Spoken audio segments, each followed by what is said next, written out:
सुप्रभात प्यारे बच्चों। आज हम कक्षा 8वीं की हिंदी व्याकरण की पाठ्य पुस्तक आमोद हिंदी व्याकरण भाग 8 की पृष्ठ संख्या 127 पर दिए पाठ 20 विराम चिन्ह का अध्ययन करेंगे। यह कार्य आपको 1 फरवरी 2021 को भेजा जा रहा है। यह आवाज कल्पना शर्मा की है।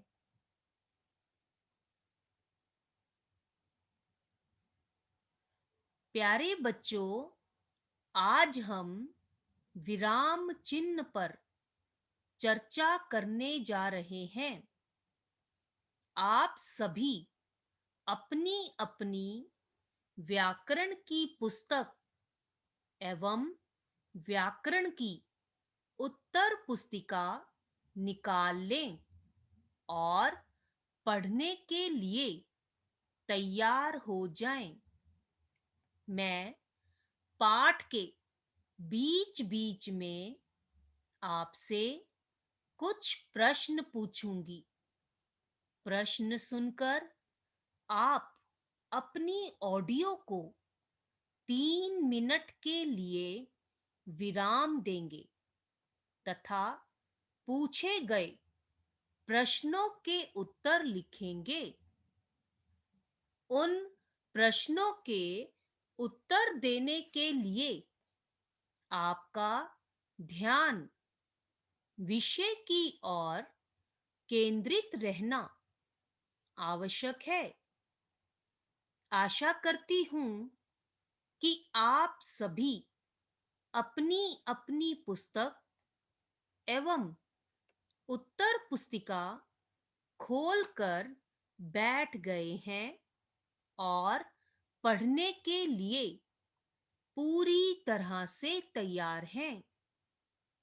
बच्चों, विराम का अर्थ है रुकना। जब हम बातचीत करते हैं तो अपनी बात को स्पष्ट करने के लिए किसी वस्तु या वाक्यांश पर बल देते हैं। कहीं थोड़ा तो कहीं अधिक रुकते हैं। वाक्य बोलते समय हमारे स्वर में उतार चढ़ाव आता रहता है।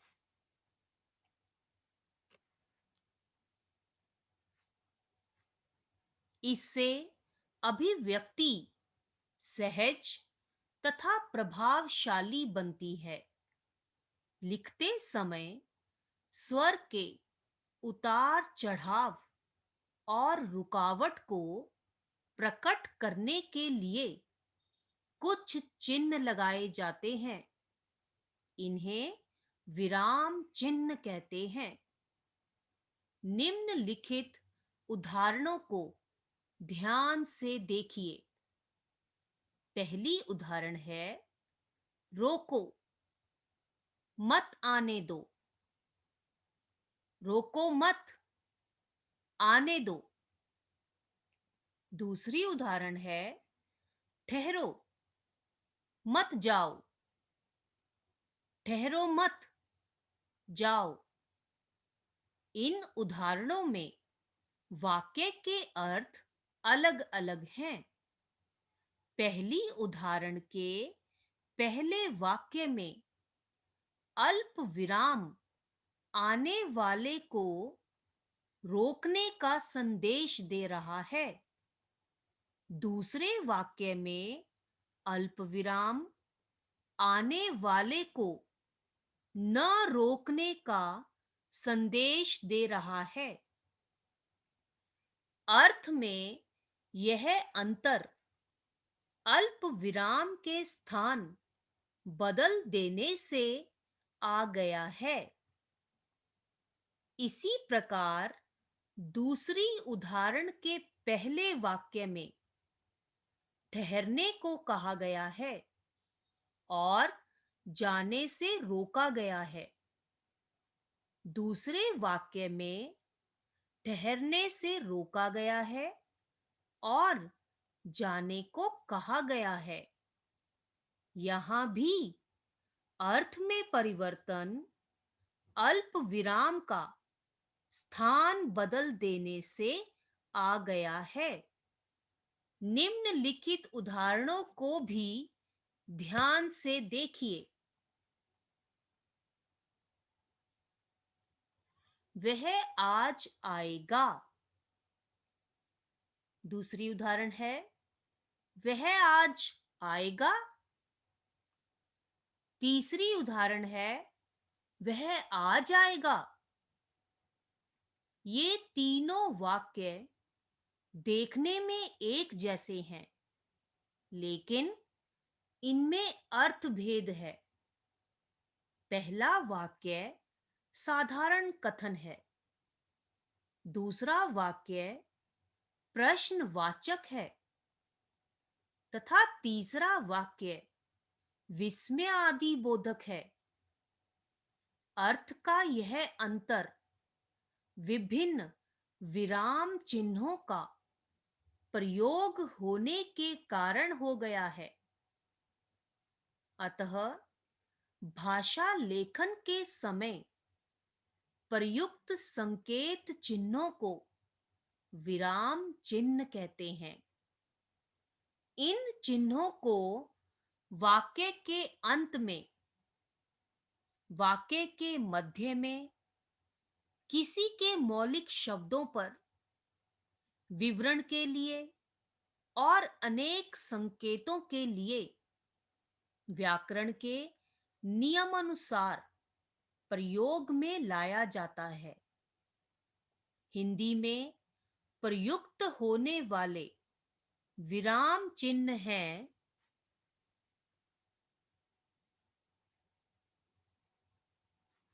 पूर्ण विराम, अल्प विराम, अर्ध विराम, प्रश्नवाचक चिन्ह, उद्धरण चिन्ह, कोष्ठक चिन्ह, निर्देशक चिन्ह, विस्मयादि बोधक चिन्ह, योजक चिन्ह, संक्षेप सूचक या लाघव चिन्ह।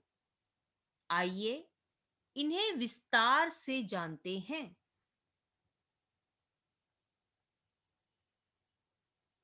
पूर्ण विराम वाक्य के पूर्ण अर्थात खत्म हो जाने का संकेत देने के लिए पूर्ण विराम का प्रयोग किया जाता है। विस्मयादि बोधक और प्रश्नवाचक वाक्यों को छोड़कर अन्य सब वाक्यों के अंत में पूर्ण विराम लगता है। जैसे यह मेरी जन्मभूमि है, पूर्ण विराम। दिनेश यहां रहता है, पूर्ण विराम। आगे है अल्प विराम। अल्प विराम इस बात का संकेत होता है कि यहां थोड़ा रुकना है। इसका प्रयोग अनेक स्थानों पर किया जाता है, जैसे रवि अल्प विराम, मोहन अल्प विराम, गीता और सुरेश आए हैं। हानि हो या लाभ अल्प विराम, दुख मिले या सुख अल्प विराम।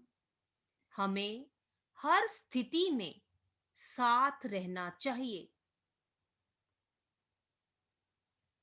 अर्ध विराम यह अल्प विराम और पूर्ण विराम के बीच का चिन्ह है। इसमें अल्प विराम से अधिक तथा पूर्ण विराम से कम रुका जाता है। जैसे बच्चे आ गए हैं, भोजन न जाने कब आएगा। चलते रहना जीवन है, अर्धविराम रुकना मृत्यु है।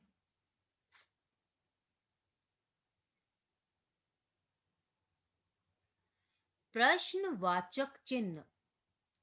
प्रश्न सूचक चिन्ह का प्रयोग प्रश्नवाचक वाक्यों के अंत में किया जाता है। जैसे, वे सब कहाँ जा रहे हैं? क्या वह सो गया है? उद्धरण चिन्ह। उद्धरण चिन्ह के दो रूप हैं, इकहरा और दोहरा। इकहरा उद्धरण चिन्ह। इस चिन्ह का प्रयोग किसी रचना या किसी का उपनाम लिखते समय किया जाता है। जैसे, साकेत मैथिली शरण गुप्त जी की रचना है।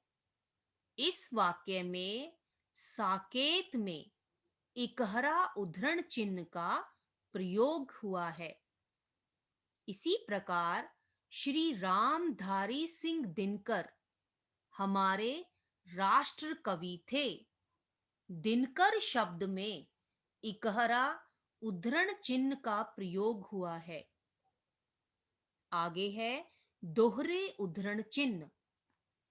इस चिन्ह का प्रयोग किसी पुस्तक की पंक्ति या अनुच्छेद तथा प्रत्यक्ष कथन को जैसे का तैसा ही लिखते हैं। जैसे, महाराज, मैं दुखिया हूं, मेरे प्राण संकट में हैं, मैं आपकी शरण में आई हूं। प्रस्तुत वाक्य में दोहरे उद्धरण चिन्ह का प्रयोग हुआ है। आगे है, पिताजी ने कहा, आज घूमने चलेंगे। आज घूमने चलेंगे में दोहरे उद्धरण चिन्ह का प्रयोग हुआ है। उद्धरण चिन्ह का प्रयोग करते समय वाक्य के अंत में पूर्ण विराम, विस्मयादि बोधक या प्रश्नवाचक चिन्ह आते हैं, किंतु उसे अंत से पहले ही लगा लेना चाहिए। कोष्ठक चिन्ह। वाक्यों में आए जटिल शब्दों को स्पष्ट करने के लिए एवं क्रम सूचक अंकों या अक्षरों आदि में किया जाता है। जैसे, पहली उदाहरण में एक कोष्ठक चिन्ह में लिखा गया है। दूसरी उदाहरण में आशा क लिखकर कोष्ठक चिन्ह लगाया गया है। इसी प्रकार सीमा मृदुभाषी है। मृदुभाषी का अर्थ मीठा बोलने वाली को कोष्ठक में रखा गया है। निर्देशक चिन्ह। इस चिन्ह का प्रयोग अपनी बात को स्पष्ट करने के लिए या उदाहरण के लिए किया जाता है। जैसे, हम अक्सर शिकायत करते हैं, निर्देशक चिन्ह, समय के अभाव की। अगली उदाहरण है, दशरथ के 4 पुत्र थे, निर्देशक चिन्ह, राम, लक्ष्मण, भरत, शत्रुघ्न।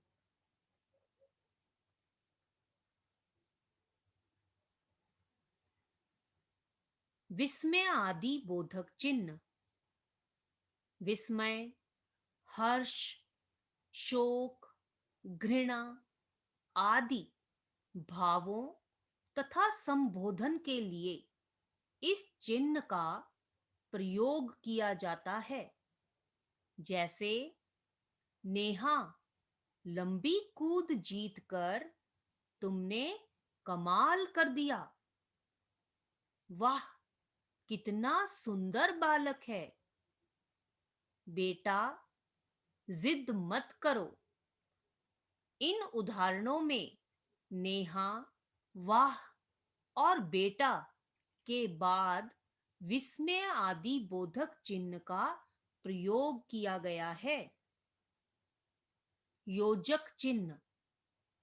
योजक का प्रयोग दो शब्दों को जोड़ने, तुलना करने के लिए और शब्द युग्म के बीच किया जाता है। जैसे युवक के मुख पर सूर्य सा तेज था। सूर्य सा के बीच में योजक चिन्ह का प्रयोग हुआ है। जीवन में सुख दुख और उतार चढ़ाव तो आते ही रहते हैं। इस उदाहरण में सुख दुख और उतार चढ़ाव के बीच में योजक चिन्ह का प्रयोग हुआ है। इसी प्रकार वे भाई बहन हैं। इस उदाहरण में भाई बहन के बीच योजक चिन्ह का प्रयोग हुआ है। संक्षेप सूचक या लाघव चिन्ह। शब्दों को संक्षिप्त रूप में लिखने के लिए इस चिन्ह का प्रयोग किया जाता है। जैसे डॉक्टर राजेंद्र प्रसाद भारत के प्रथम राष्ट्रपति थे। पंडित जवाहरलाल नेहरू महान नेता थे। प्रस्तुत उदाहरणों में डॉक्टर और पंडित शब्द के लिए इस चिन्ह का प्रयोग किया गया है। बच्चों, अब मैं आपसे कुछ प्रश्न पूछूंगी। प्रश्न सुनकर आप अपनी ऑडियो को 3 मिनट के लिए विराम देंगे एवं पूछे गए प्रश्नों के उत्तर लिखेंगे। प्रश्न 1, विराम चिन्ह किसे कहते हैं? प्रश्न 2, निम्नलिखित विराम चिन्हों के सामने उनके नाम लिखिए। प्रश्न 3, राम, मोहन और सुधीर खेल रहे हैं। इस वाक्य में प्रयोग होने वाले विराम चिन्ह का नाम लिखिए। प्रश्न 4, निम्नलिखित वाक्यों में उचित विराम चिन्ह लगाइए। क, काश पिताजी यहाँ होते। ख, तुम स्कूल क्यों नहीं गए?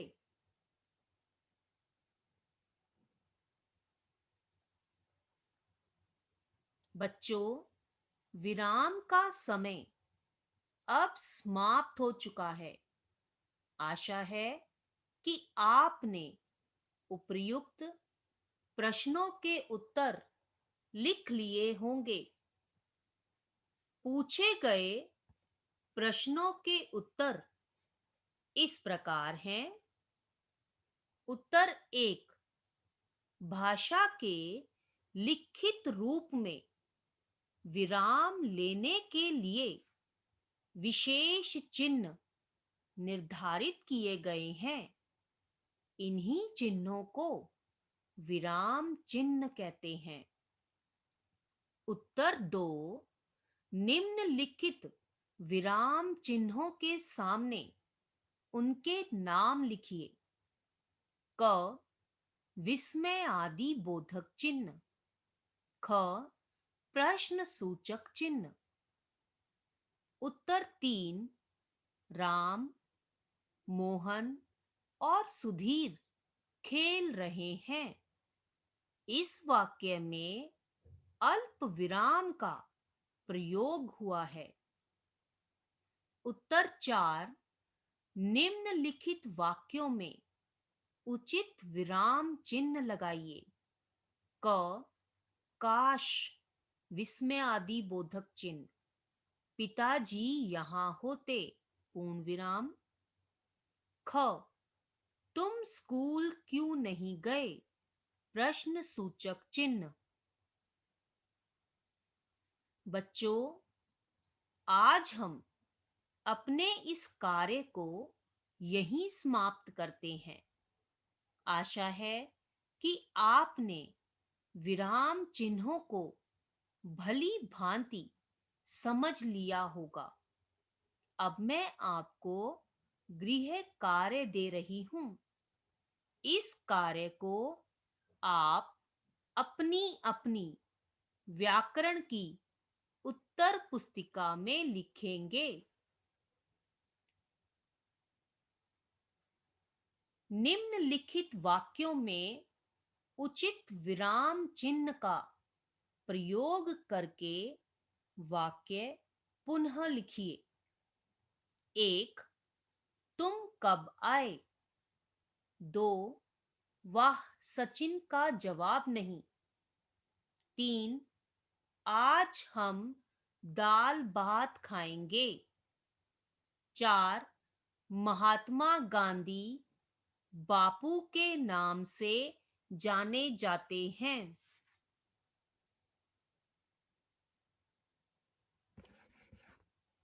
5, मेरा भाई बहुत अच्छा है। 6, अतिथि आ गए, वे शीघ्र चले जाएंगे। 7, स्वर्गीय रतनलाल के 3 पुत्र हैं। 8, नेहरू जी ने कहा था, आराम हराम है। 9, सुजाता, नितिन, राहुल और प्रेरणा को बुलाओ।